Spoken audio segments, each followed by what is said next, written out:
Mr. Speaker, as someone who has experienced war firsthand, I have deep understanding of the suffering that comes along with it.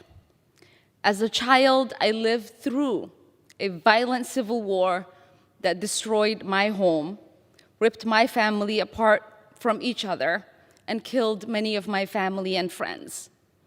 I can still remember being just 8 years old, hiding under the bed, hearing bombs go off outside my window, and wondering if we were going to be hit next. It is trauma I will live with for the rest of my life.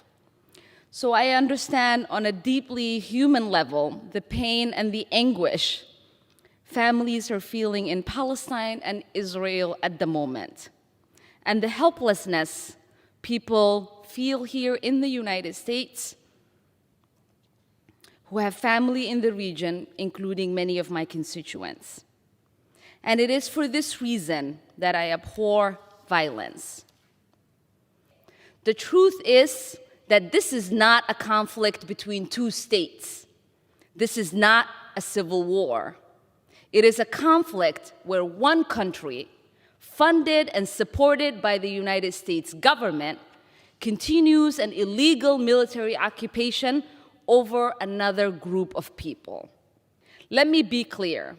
Every single death in this conflict is a tragedy. Every rocket and bomb that targets civilians is a war crime. I feel the pain of every child who's forced to hide under their beds because they fear for their life, and every parent who deals with that anguish.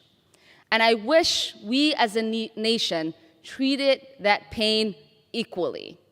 But right now we are not.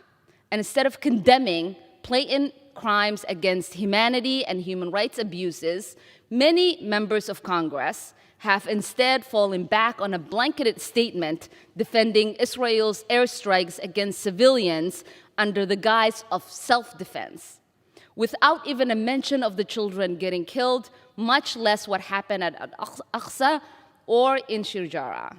When the 15-member United Nations Security Council proposed a resolution this week calling on the Israeli government to cease settlement activities, demolition and eviction, and urging general restraint, the United States reportedly blocked it from happening.